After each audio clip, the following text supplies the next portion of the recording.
7 வயசு பையன் படிக்கிறது ஓகே. அதுக்கப்புறம் அந்த படிக்கிறதுல இருந்து எழுதுறதுன்னு இருக்குல்ல, அது வந்து பெரிய சாதனை. ஸோ நான் 7ல இருந்து 10 வயசு வரைக்கும் நிறைய புக்ஸ் படிச்சிருக்கேன். நான் புக்ஸ் படிச்சதுனால தான் வந்து ரைட்டர் ஆனேன். ஸோ புக்ஸ் படிக்காம யாரும் ரைட்டர் ஆக முடியாது. ஃபர்ஸ்ட் புக்கே வந்து டிடெக்டிவ் பேஸ் பண்ணி தானா? தொடர்ந்து 5 புக்குமே டிடெக்டிவ் பேஸ் பண்ணி. 5 புக்குமே ஒரே கேரக்டர் தான். ஓகே. கண்டினியூவா வருதா? ஆக்சுவலி சீரிஸ் மாதிரி கிடையாது, பட் சீக்வல். ஒரே character but so both my reading, writing and my school work and my personal health எல்லாமே வந்து ஓவர் டைம் நல்லா பேலன்ஸ் பண்ண முடியாது. காரணம் நான் ஸ்கெடியூல் பண்றதுனால தான். இன்னொன்று உங்களோட ஃபோட்டோஸ்லாம் நிறைய பார்த்தேன். ஐஏஎஸ் கூட எடுக்கிறீங்க, ஐபிஎஸ் கூட எடுக்கிறீங்க, அமைச்சர், ஆளுநரை வந்து பார்க்கவே முடியாது, ஆளுநரை வந்து ஈஸியாக போய் பார்த்துட்டு வரீங்க. ஸோ ஒரு வாட்டிக்கு நான் யாராவது பெரிய ஆள் பார்க்க போகும்போது எனக்கு ஒரு வாட்டி ஒரு அட்வைஸ் கொடுப்பாங்க. ஸோ ஒரு ஆளோட அட்வைஸும் ஒரு மாதிரி இருக்கும். ஆனால் எல்லா அட்வைஸுமே எனக்கு சோஃபார் ரொம்ப யூஸ்ஃபுல்லாக இருந்திருக்கு. உங்கள் ஏஜில் வந்து நீங்கள் ஒரு 5 புக்கு எழுதிருக்கீங்க. பட் ஆனால் எல்லாருமே அதை பண்ண மாட்டாங்களே. இப்போ எல்லாருமே வந்து மொபைல் ஃபோன் யூஸ் பண்ணுறாங்க, கேம்ஸ் விளையாடுறாங்க. நீங்கள் உங்கள் சோஷியல் மீடியா டைம் பாருங்கள், நான் வேணான்னு சொல்லலை. பட் அதே டைமில் ஒரு டைம் ஸ்பெண்ட் பண்ணிக்கோங்க ஃபார் ரீடிங். ஏன்னா அது ரொம்ப important for every one's life. You can achieve success in your life.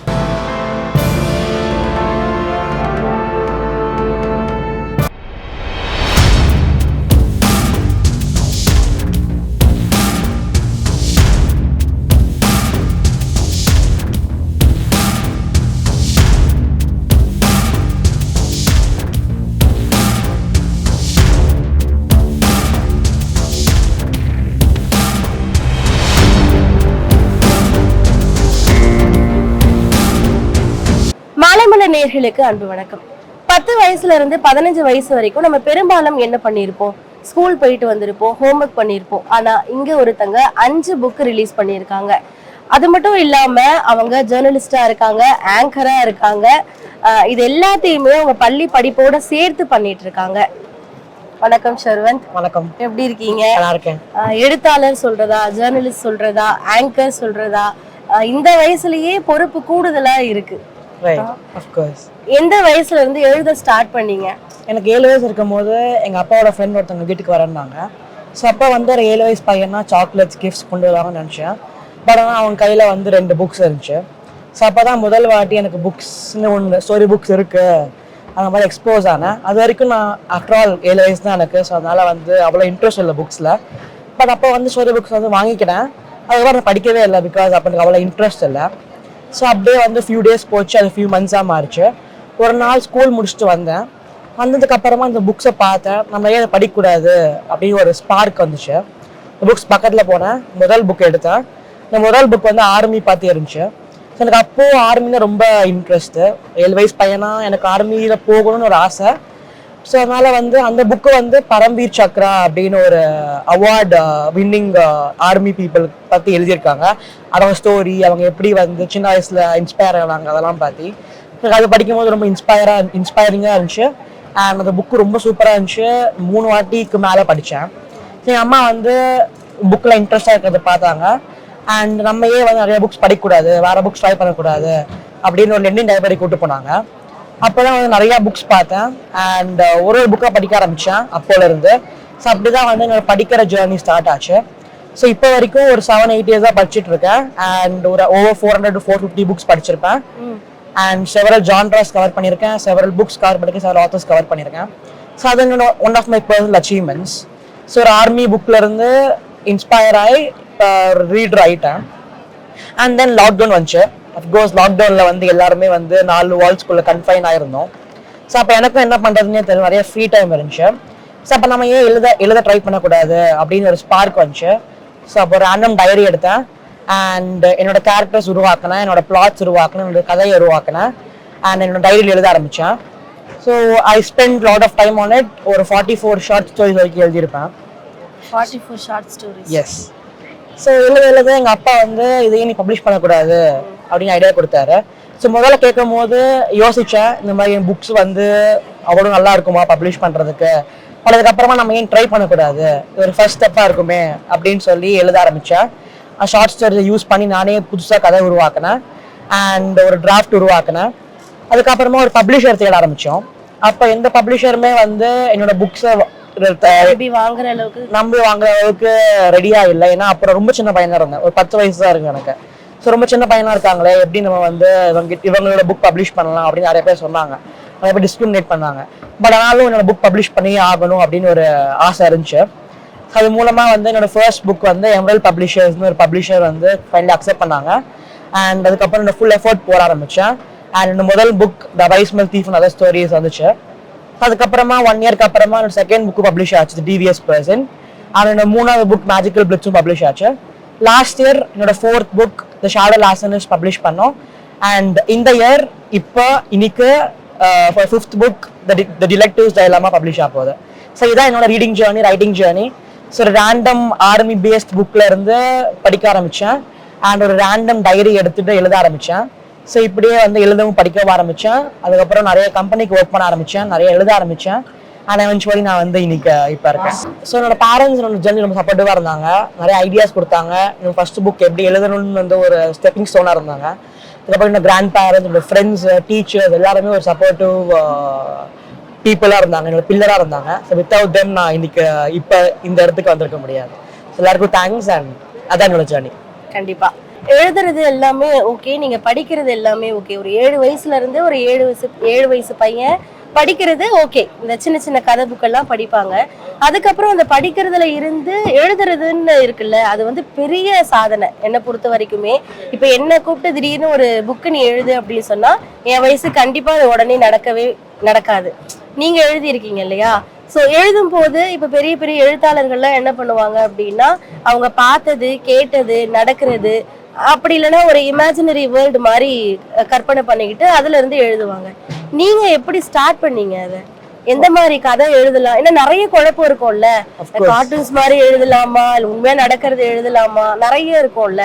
எவ்வளவு கன்ஃபியூஷனா இருந்துச்சு அந்த டைம்? ஓகே, ஸோ நான் 7ல இருந்து 10 வயசு வரைக்கும் நிறைய புக்ஸ் படிச்சிருக்கேன், நிறைய ஜான்ராஸ் எக்ஸ்ப்ளோர் பண்ணேன். ஸோ எனக்கு எழுத ஆரம்பிக்கும் டவுட் இருந்துச்சு, என்ன மாதிரி புக் நம்ம எழுதலாம், என்ன மாதிரி இது பண்ணலாம் அப்படின்னு. ஸோ அப்போ நிறைய யோசித்தேன், நிறைய டைப்ஸ் ஆஃப் இது யோசித்தேன். அதுக்கப்புறமா கடைசியாக நம்ம டிடெக்டிவ்ஸ் பார்த்து எழுதலாம் அப்படின்னு ஒரு ஐடியா வந்துச்சு. ஏன்னா டிடெக்டிவ்ஸ்னால் ஒரு மிஸ்ட்ரி, சஸ்பென்ஸ், த்ரில்லராக இருக்கும். நானும் அது பார்த்து நிறைய புக்ஸ் படிச்சிருக்கேன். ஸோ எனக்கு ஒரு இன்ட்ரெஸ்ட் இருந்துச்சு. அண்ட் அது மூலமாக கேரக்டர்ஸ், பிளாட்ஸ் தான் எழுத ஆரம்பித்தேன். ஸோ எனக்கு பொறுத்த வரைக்கும் நான் புக்ஸ் படித்ததுனால தான் வந்து ரைட்டர் ஆனேன். ஸோ புக்ஸ் படிக்காமல் யாரும் ரைட்டர் ஆக முடியாது. ஸோ புக்ஸ் படிக்க படிக்க எப்படி எழுதலாம், என்ன மாதிரி எழுதலாம், எப்படி ஆத்தர்ஸ் எழுதியிருக்காங்க, அந்த மாதிரி அறிவுலாம் எனக்கு கிடைச்சது. ஸோ அது மூலமாக வந்து நான் எழுத ஆரம்பித்தேன். அதோட ஐடியா வச்சு எழுத ஆரம்பித்தேன். என்னோட ஓன் கதைகளோட நான் கற்றுக்கினதெல்லாம் சேர்த்துட்டு என்னோட ஃபர்ஸ்ட் புக் ரிலீஸ் ஆச்சு. ஸோ அதே மாதிரி தான் படிக்க படிக்க அந்த அறிவு கிடைச்சது மூலமாக என்னால் என்னோட புக் பப்ளிஷ் பண்ண முடியுது. ஸோ படிக்க படிக்க உங்களுக்கே ஐடியா வரும் என்ன மாதிரி புக்ஸ் எழுதலாம் அப்படின்னு. ஸோ அதனால் படிக்கிறது is very important thing for writing. First புக்கே வந்து டிடெக்டிவ் பேஸ் பண்ணி தானா? தொடர்ந்து 5 புக்குமே டிடெக்டிவ் பேஸ் பண்ணி? 5 புக்குமே ஒரே கேரக்டர் தான். ஓகே, கண்டினியூவா வருதா? ஆக்சுவலி சீரிஸ் மாதிரி கிடையாது, பட் சீக்வல். ஒரே கேரக்டர், பட் ஒரு கதையிலும் ஒரு டைப் ஆஃப் ஸ்டோரி. பட் அது ரொம்ப கஷ்டம் இல்ல, அது கேரக்டர் வச்சு அப்படியே எடுத்துட்டு வர்றது. சில வாட்டி வந்து ரைட்டர்ஸ் பிளாக்னு ஒன்று இருக்கு. ஸோ லைட் எப்படின்னா எழுதிட்டே இருப்போம், ஒரு பான டைமுக்கு அப்புறமா ஐடியா இருக்காது என்ன எழுதலாம் அப்படின்னு. ஸோ நிறைய வாட்டி இருக்கு. ஸோ அப்போ என்ன பண்ணுவேன்னா மொத்த கேரக்டர் ஸ்கிராப் பண்ணிடுவேன், மொத்த கதையை ஸ்கிராப் பண்ணிட்டு திரும்பி ஃப்ரெஷ்ஷாக ஆரம்பிப்பேன். ஸோ புதுசாக ஆரம்பிக்கும் போது எனக்கு புது புது ஐடியா வரும், நான் எங்கே மிஸ்டேக் பண்ண லாஸ்ட் டைம் அதை வந்து இந்த வாட்டி வந்து திருத்திப்பேன். அண்ட் அது மூலமாக வந்து எழுத ஆரம்பிப்பேன். ஸோ அதனால தான் வந்து writing is a very big process. சீரியஸாவே கேட்க எனக்கு ரொம்ப வியப்பா இருக்கு. ஏன்னா ஃபுல்லா ஸ்கிராப் பண்ணிட்டு திரும்ப ஃபர்ஸ்ட்ல இருந்து ஸ்டார்ட் பண்றது ஒரு பக்கம், இந்த ரைட்டிங் இன்னொரு பக்கம் வந்து உங்களோட ஸ்கூல், ரைட் 10th படிக்கிறீங்களா நீங்க? சோ அந்த பப்ளிக் எக்ஸாம்ஸ் வேற, அதுக்கும் படிக்கணும். எப்படி முதல்ல டைம் மேனேஜ் பண்றீங்க நீங்க? சோ ஃபர்ஸ்ட் ஆஃப் ஆல் இந்த வொர்க் ஷெட்யூல் பண்ணிடுவேன். சோ எப்போ எது பண்ணணும்னு முன்னாடியே செட் பண்ணிடுவேன். எக்ஸாம் டைம்ல ஒரு 3 to 4 o'clock எந்திரிடுவேன். எந்திரி ரிவைஸ் பண்ணிட்டு 6:30க்கு போயிடுவேன். அண்ட் ஸ்கூலுக்கு 2:30க்கு அப்புறம் வருவேன். வந்ததுக்கு அப்புறமா எப்பவுமே டெய்லி 1 hour ரீடிங் ஸ்பெண்ட் பண்ணுவேன் கம்பல்சரி. வந்ததுமே 1 hour ரீடிங் ஸ்பெண்ட் பண்ணிட்டு ஒரு 30 minutes இல்லை 45 minutes ரைட்டிங் என்னோட ஸ்டோரி எழுதிட்டு அதுக்கப்புறமா மிச்ச டைம் வந்து என்னோட ஹோம் ஒர்க், என்னோட ஸ்கூல் ஒர்க்லாம் செட் பண்ணுவேன். கடைசியாக வந்து ஒரு 1 hour எனக்கான பர்சனல் டைம் வச்சுப்பேன். So because mental health is very important. So both my reading, writing and my school work and my personal health எல்லாமே வந்து ஓவர் டைம் நல்லா பேலன்ஸ் பண்ண முடியாது. காரணம் நான் ஸ்கெடியூல் பண்ணுறதுனால தான். So first very important scheduling your work. So work schedule பண்ணிட்டீங்கன்னா you know when to do, what to do next. And அதே மாதிரி எந்த ஒர்க் வெரி இம்பார்ட்டன்ட் அதெல்லாம் முன்னாடி முடிச்சிருவேன். அண்ட் அப்புறம் ஈஸியாக இருக்க ஒர்க்லாம் டைம் போக போக பண்ணிப்பேன். ஸோ இந்த மாதிரி வந்து ப்ரையாரிட்டைஸ் பண்ணிட்டு ஸ்கெடியூல் பண்ணுறதுனால என்னால் வந்து என்னோட ஒர்க்லாம் வந்து முடிக்க முடியுது. கண்டிப்பா இவ்ளோ பண்றீங்க அப்படின்னா உங்க லைஃப்ல அப்பா அம்மாவோட சப்போர்ட் இல்லாம இது நடக்கவே நடக்காது. கண்டிப்பா அவங்களுக்கு முதல்ல என்னுடைய மிகப்பெரிய வாழ்த்துக்கள் நான் சொல்லிக்கிறேன். இன்னொன்று உங்களோட ஃபோட்டோஸ்லாம் நிறைய பார்த்தேன். ஐஏஎஸ் கூட எடுக்கிறீங்க, ஐபிஎஸ் கூட எடுக்கிறீங்க, அமைச்சர், ஆளுநரை வந்து பார்க்கவே முடியாது, ஆளுநரை வந்து ஈஸியாக போய் பார்த்துட்டு வரீங்க. பெரிய பெரிய ஆட்கள் எல்லாருமே உங்களை பாராட்டும் போது அந்த மொமெண்ட் நீங்க எவ்வளோ ஃபீல் பண்றீங்க, என்ன நினைக்கிறீங்க? ரைட். ஸோ ஒரு வாட்டிக்கு நான் யாராவது பெரிய ஆள் பார்க்க போகும்போது எனக்கு ஒரு வாட்டி ஒரு அட்வைஸ் கொடுப்பாங்க. ஸோ ஒரு ஆளோட அட்வைஸும் ஒரு மாதிரி இருக்கும். ஆனால் எல்லா அட்வைஸுமே எனக்கு சோஃபார் ரொம்ப யூஸ்ஃபுல்லாக இருந்திருக்கு. ஸோ அவங்க அட்வைஸ் கேட்கும்போது கேட்பேன் ஃபுல்லாக, அண்ட் அதை வந்து வாழ்க்கையில் அப்ளை பண்ண ட்ரை பண்ணுவேன். ஸோ எப்போவுமே வந்து என்னோட வாழ்க்கையில் இவங்க கொடுக்குற அட்வைஸ் அப்ளை பண்ண ட்ரை பண்ணுவேன். அண்ட் அது மூலமாக சோஃபார் ரொம்ப ஹெல்ப்ஃபுல்லாக இருந்திருக்கு. எப்போவுமே போய் மீட் பண்ணும்போது எனக்கு ஒரு சென்ஸ் ஆஃப் ஹாப்பினஸ், எக்ஸைட்மெண்ட் இருக்கும். ஏன்னா ஒரு வாட்டி அவங்க பார்க்கும்போது அவங்க கொடுக்குற வெல் விஷஸ், அவங்க கொடுக்குற அட்வைஸ் எல்லாமே வந்து so far very useful for me. And அது ஒரு மோட்டிவேஷனாக இருக்குது எனக்கு. இன்னும் நிறைய எழுதணும், நிறைய படிக்கணும், நிறைய புக்ஸ் பப்ளிஷ் பண்ணணும். ஸோ அஃப்கோர்ஸ் அவங்க மீட் பண்ணும்போது எனக்கு ஒரு மோட்டிவேஷன் எப்பவுமே இருக்குது. ஸோ அதனால தான் என் பேரண்ட்ஸ் வந்து அவங்க பிஸி ஸ்கெடியூல்லையும் என்னை கூப்பிட்டு போயிட்டு and so that I motivated always to keep writing. So huge thanks to them of course. இப்போ நீங்கள் எழுதின புக்ஸ் இதில் இருக்குல்ல, புக்ஸ் காமிக்கிறீங்களா? ஸோ இது என்னோட first book, the abysmal thief and other stories. இது வந்து 2021 பப்ளிஷ் பண்ணியிருந்தேன். இது என்னோட second book, the devious person. இது நான் அதுக்கு ஃபர்ஸ்ட் புக் அப்புறம் 1 இயர் பப்ளிஷ் பண்ணியிருந்தேன். தேர்ட் புக் மேஜிக்கல் பிளிட்ஸ் இப்போ கரண்டாக ஸ்டாலில் இல்லை, பட் என்னோட ஃபோர்த் புக் இருக்கு, தி ஷேடோ லாசனிஸ்ட். இப்போ ரீசெண்டாக பப்ளிஷ் பண்ண புக் அது, லாஸ்ட் இயர் பப்ளிஷ் பண்ணியிருந்தோம். ஸோ இன்னைக்கு என்னோட 5th புக் ரிலீஸ் ஆகுது. இப்போ 5th புக் இப்போ ரிலீஸ் பண்ணிட்டீங்க, ஓகேவா? பண்ண போறீங்க, அது பப்ளிஷ் ஆயிடும், ஓகேவா? இதுக்கப்புறமா தொடர்ந்து டிடெக்டிவ் பேஸ் பண்ணி எழுதணும் அந்த மாதிரி இருக்கா? அப்படி இல்லைன்னா வேற ஜேர்னல் ஏதாவது எடுக்கலாம் அந்த மாதிரி ஏதாவது ஐடியா இருக்கா? சோஃபார் இன்னொரு டிலமாலேயே இருக்கேன், என்ன பண்ணலான்னு ஒரு டவுட்லேயே இருக்கேன். பட் இப்போ வரைக்கும் ஐ வாண்ட் கண்டினியூ டிடெக்டிவ். எனக்கு இன்னும் நிறைய ஐடியாஸ் இருக்கு. நெக்ஸ்ட் வந்து ஒரு சீரீஸ் எழுதலான்னு இருக்கேன் டிடெக்டிவ் வச்சு, ஒரு 4 book சீரீஸ் மாதிரி. ஸோ அது ஒரு நல்ல கான்செப்டாக இருக்கும். ஸோ டைம் போக போக when I'm a little older maybe நான் ஃபிக்ஷன் ட்ரை பண்ணுவேன் அண்ட் மோர் ஜான்ரஸ் ட்ரை பண்ணலான்னு இருக்கேன். பட் சோஃபார் இப்போ வரைக்கும் டிடெக்டிவ்ஸ் கண்டினியூ பண்ணலான்னு இருக்கேன். இப்போதான் நீங்க 10th படிக்கிறீங்க, இப்போ நான் கேட்கக்கூடாது, பட் ஆனால் ஏதாவது ஒரு எய்ம் வச்சிருக்கீங்களா இது படிக்கணும் அப்படின்னு? இப்போ எய்மா வந்து எனக்கு வந்து நிறைய ரீட் பண்றீங்க இல்லையா, அதனால ஸோ நான் என்னோட மெயின் மோட்டோ என்னன்னா to go by the flow. என்ன நடக்குதோ ஐ வாண்ட் டூ இட். என்னோட ஃபுல் எஃபர்ட் போடுவேன், என்னோட ஃபுல் ஹார்ட் ஒர்க் போடுவேன். அண்ட் எனக்கு என்ன ஆப்பர்ச்சுனிட்டிஸ்லாம் கிடைக்குதோ அதெல்லாம் கன்ஃபார்மாக வந்து நான் யூஸ் பண்ணிப்பேன். ஸோ இப்போ வரைக்கும் என்ன ஐடியானா I'm going try to get into IIT. So அதுக்கு ட்ரை பண்ணலான்னு ஒரு idea. If not other top engineering colleges. அது பண்ணிட்டு writing will always be my passion. So நான் வந்து till I die I'll keep reading, படிச்சுட்டு இருப்பேன், எழுதிட்டு இருப்பேன். அது ஒரு பேஷனாக போயிட்டே இருக்கும், ஒரு இன்ட்ரெஸ்ட் ஆக்சுவலி. ஸோ அது சைடில் வச்சுட்டு என்னோட மெயின் கரியரை ஃபோக்கஸ் பண்ணலான்னு இருக்கேன். படிக்கிறது மூலமாக அந்த மெயின் கரியருக்கும் யூஸ்ஃபுல்லாக இருக்கும் அண்ட் மை லைஃப்க்கு ஒரு இதாகவும் இருக்கும். So that's all. இப்போ நிறைய பசங்க வந்து இப்போ உங்க ஏஜ்ல வந்து நீங்க ஒரு 5 புக் எழுதிருக்கீங்க, பட் ஆனால் எல்லாருமே அதை பண்ண மாட்டாங்களே. இப்போ எல்லாருமே வந்து மொபைல் ஃபோன் யூஸ் பண்றாங்க, கேம்ஸ் விளையாடுறாங்க, இப்படிதான் இருக்காங்க, இல்லைன்னா சோஷியல் மீடியா அடிக்டா இருக்காங்க, ஓகேவா? அப்படி இருக்கும்போது இல்லை இதெல்லாம் வேண்டாம், படிக்கிறதுல எவ்வளோ நல்லது இருக்கு அப்படின்னா ஏதாவது இருக்கா சொல்றீங்களா பசங்களுக்கு? நான் என்ன சொல்லுவேன்னா, படிக்கிறது வெரி இம்பார்ட்டன்ட். வெறும் எழுதுறதுக்கு மட்டும் கிடையாது, உங்க ஓவரால் லைஃப் டெவலப்மெண்ட்டுக்கு வெரி யூஸ்ஃபுல். ஸோ எனக்கு வந்து என்னோட பேசுகிற திறன்லேருந்து என்னோட எழுத திறன்லேருந்து எல்லாமே வந்து படிப்பு மூலமாக தான் வந்திருக்கு. ஸோ வந்து லைக் படிக்கிறது சோஷியல் மீடியா இஸ் ஃபைன். நான் யூஸ் பண்ண சோஷியல் மீடியாவும் வந்து to learn lot more. So வந்து சோஷியல் மீடியாவில் படிக்கிறதும் இருக்குது, இதுவும் இருக்குது.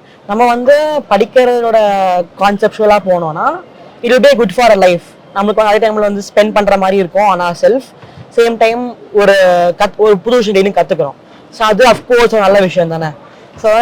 So reading is very important. எழுதுறதுக்கு மட்டும் கிடையாது, பட் பேசுறதுக்கு அண்ட் அதர் லைஃப் ஸ்கில்ஸுக்கு வெரி இம்பார்ட்டன்ட். ஸோ என் வயசுல இருக்கிறவங்களுக்கு என்ன சொல்லுவேன்னா, நீங்கள் உங்கள் சோஷியல் மீடியா டைம் பாருங்க, நான் வேணாம்னு சொல்லலை, பட் அதே டைமில் ஒரு டைம் ஸ்பெண்ட் பண்ணிக்கோங்க ஃபார் ரீடிங். ஏன்னா அது ரொம்ப important for every one's life.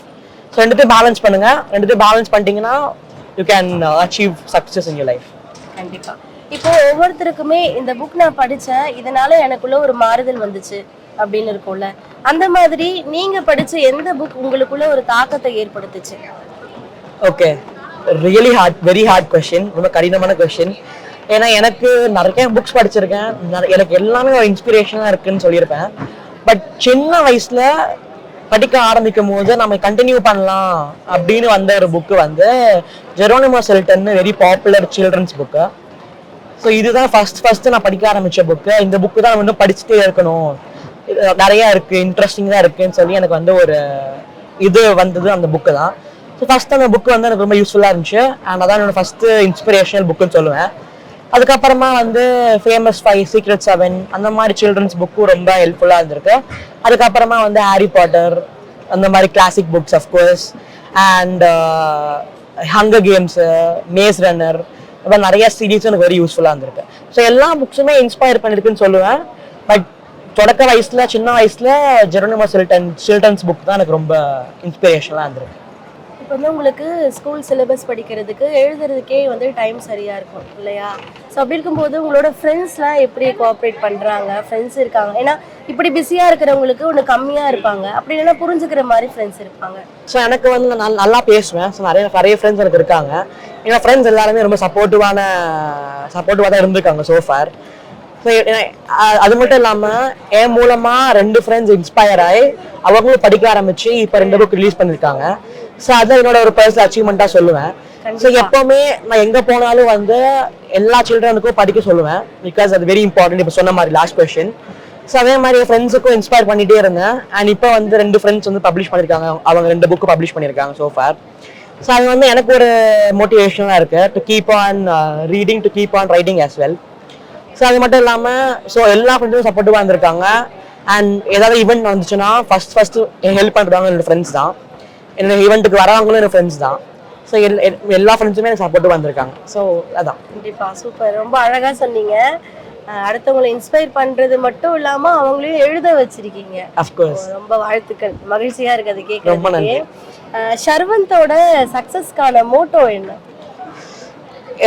என்னோட மோட்டோ என்னன்னா, எல்லாருக்கும் வந்து பொட்டென்ஷியல் இருக்கு, அது என்னன்னு வந்து என்ன வயசுலாம் தெரிய வரலாம். கண்டிப்பா எனக்கு வந்து ரீடிங்ல ஒரு இன்ட்ரெஸ்ட் இருக்குன்னு முன்னாடி தெரியாது. பட் வந்து அந்த 2 புக்கு வந்ததுக்கு அப்புறமா, ஒரு ஆக்சிடென்ஷியலா அந்த புக் எடுத்து படிச்சதுக்கு அப்புறமா தான் வந்து நம்ம ஏன் படிக்கக்கூடாது அப்படின்னு ஒரு இன்ஸ்பயர் ஆச்சு. அது மூலமா நம்ம எழுதக்கூடாது அப்படி இன்ஸ்பயர் ஆச்சு. ஸோ அதே மாதிரி எல்லாருக்கும் ஒரு மோட்டோ இருக்கும். எல்லாருக்கும் என்ன மோட்டோன்றது நீங்க தான் ஐடென்டிஃபை பண்ணணும். அது வந்து 7 வயசுலயும் வரலாம், 14 வயசுலயும் வரலாம், 20 வயசுலயும் வரலாம், 50 வயசுலயும் வரலாம். ஸோ அதனால என்ன சொல்லுவேன்னா, கீப் எக்ஸ்ப்ளோரிங் நிறைய ஆப்பர்ச்சுனிட்டிஸ், நிறைய வெஞ்சர்ஸ் ட்ரை பண்ணுங்க. And one time of course you will find your perfect potential. So அதான் என்னோட மோட்டோ. கண்டிப்பா உங்க ஏஜ்ல இருக்க பசங்களுக்கு ஏதாவது ஒரு 2 புக், இந்த புக்கு கண்டிப்பா நீங்க படிங்க, உங்க லைஃப்க்கு மிகப்பெரிய சக்சஸா இருக்கும், அப்படி இல்லைன்னா உங்களையே நீங்க என்கரேஜ் பண்ணிக்கிற மாதிரி இருக்கும் அப்படின்ற மாதிரி ஏதாவது 2 புக் இருக்கா? 2 புக் என்ன சொல்லுவேன்னா, ஒரு ஆத்தர் இருக்காங்க எனிட் பிளைட்டன்னு, ரொம்ப ஓல்டு ஆத்தர். இப்போ வந்து அவங்க இல்லை, பட் முன்னாடி ரொம்ப ஃபேமஸான ஆத்தராக இருந்தாங்க. அவங்க எழுதிருக்க 2 புக்கு, எனிட் பிளைட்டன் எழுதிருக்க 2 book, the famous 5 and secret 7 series எனக்கு ரொம்ப இன்ஸ்பிரேஷனாக இருந்திருக்கு.